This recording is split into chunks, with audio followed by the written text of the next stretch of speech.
Hello, and welcome to the GRACE podcast series. My name is Denise Brock, and I am the Operations Director for the Global Resource for Advancing Cancer Education, or GRACE.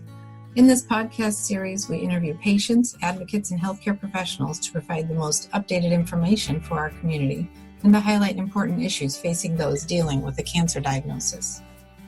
We hope you find this information valuable. For questions or comments, please visit us at cancergrace.org.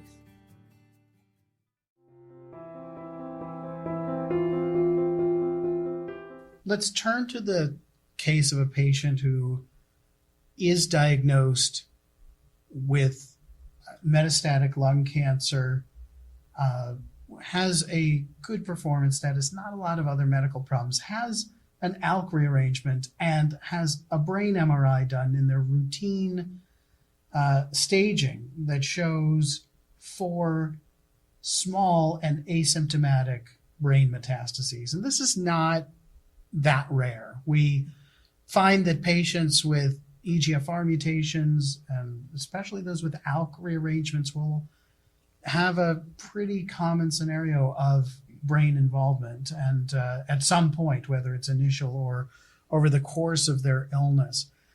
How inclined are you to favor having them start on the alectinib or some other ALK inhibitor rather than go to the radiation oncologist to get focal radiation to treat those small lesions? Are you comfortable with that, or do you feel that the historical standard of starting with radiation should be the way to start and then proceed with whole body therapy after that's completed? Jonathan? I'm completely comfortable in patients with ALK metastatic lung cancer with small asymptomatic brain metastases to start off with alectinib, Alecensa. I think, the trials, like the ALEX trial, allowed patients who had asymptomatic brain metastases. And I think that the intracranial, the concentration that gets in the blood with these drugs is basically comparable to the concentration that gets in the brain.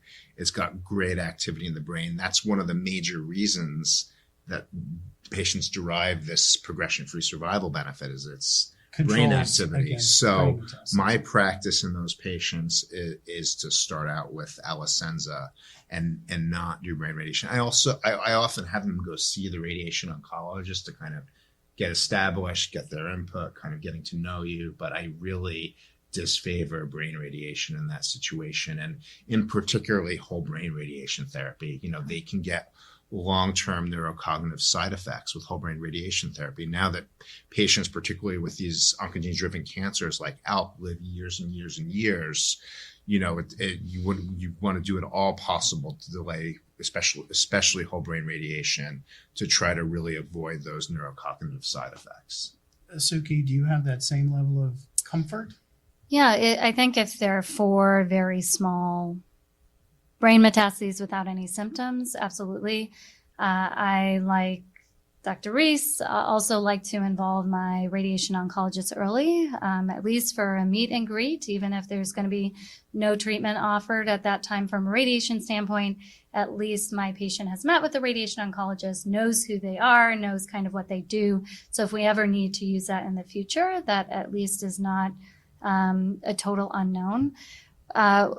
Sometimes for patients where it's not so straightforward, where the brain metastases are a little bit larger, maybe, or you have symptoms, or symptoms like 1.5 centimeters, or if they're in a location where if they grow, it's going to be a really big problem, then sometimes we can even work with our radiation oncologist to treat the most higher risk brain metastases and kind of let Alecensa do the rest in terms of taking care of what may remain.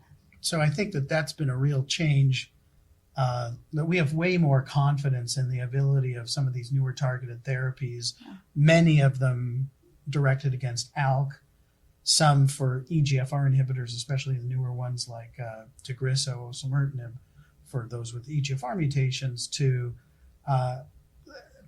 expect that they're going to do a good job to treat the disease we see and also suppress the potential for future progression in the brain.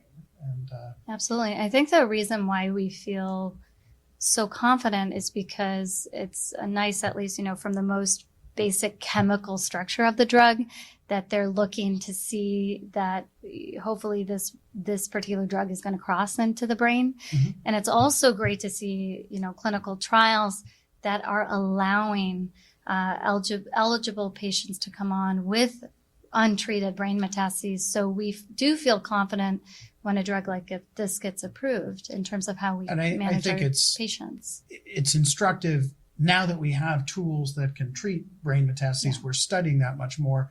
Jonathan, you raised the point that the issue of brain radiation, particularly whole brain radiation, but even piecemeal spot welding radiation with stereotactic radiosurgery, we're much more judicious about this. We didn't used to worry that much about radiation because we didn't have patients living long enough to have this be a complication. And in the patients with driver mutations, we have the good situation of them living for years, now being much more prone to us seeing the sequelae of remote brain radiation, and our concern about over-treating that if we can reserve that option for only the few cases where that's needed.